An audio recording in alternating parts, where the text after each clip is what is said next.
guys, I got the Skippy's peanut butter knife today. Just kidding. This is the Benchmade Adamas. This is one of my buddy's knives he lent me, and I was actually pretty excited to check this thing out. You know, as I've kind of mentioned in the past, I'm not like a huge Benchmade guy for whatever reason that is, but with this knife in particular, I was just a little interested in it, and I think it's kind of, you know, the aesthetic with these holes. It's tan. This is a big knife. I mean, it's pretty cool, and I've had a good time with it the last couple days. You know, it's definitely not something I would normally pick up myself, but I've had a good time with it. You know, like a lot of the Benchmade knives, we have an axis lock, drop point blade. This is a CPM crew wear on the blade there. We've talked about that steel in the past. We got some G10 handle material. We got these full metal liners. There's a lot of thought put into this knife. It feels super ergonomic in the hand. We got some jimping on the top here. We also have some on the back edge and the top.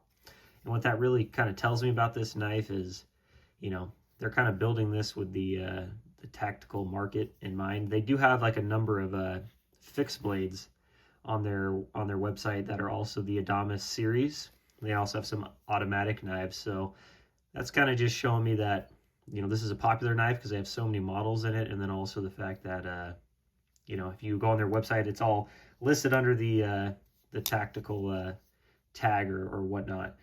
But yeah, I've had a good time with this up to this point. I'll just do a quick size comparison with it. Got the PM2 there. Got this MBK Old Guard.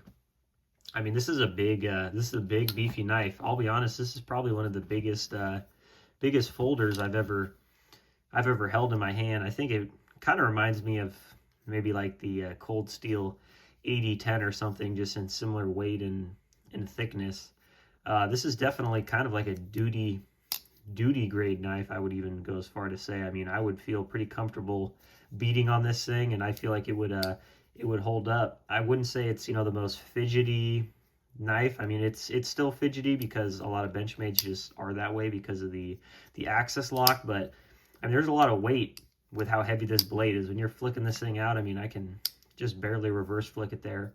But it's a cool knife. I've had a good time with it. This is I guess I don't actually have my tape measure. I thought I did. But yeah, overall length of 8.9 inches, so almost 9 inches long. 6.5 ounces, so like I said, it's pretty heavy. 3.8-inch blade length. On their website, it MSRP is for $325. You might be able to get it a little lower than that. The blade, to me, it says on their website this is kind of an FDE, and I think actually looking at it through the camera now, it does actually look a little more green than it does to the naked eye. But yeah, it says it's OD green. The blade is, you know, supposed to match it.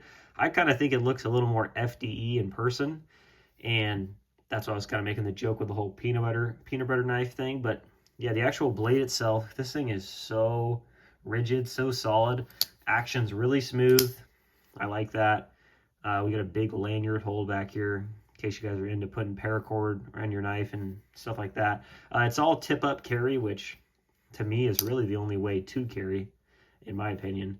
And it's ambidextrous. Like I said, my buddy has it on the opposite side here, so that's always, you know, a benefit when you have something like with this axis lock or, you know, a liner lock, or maybe not a liner lock, but just this is more of an ambidextrous locking mechanism for people that are left-handed. You don't really have to worry about, that's how I was kind of thinking in my head, liner lock going one direction, or if you have a button lock and it's only on one side, so you got to use your pointer finger. That's always convenient.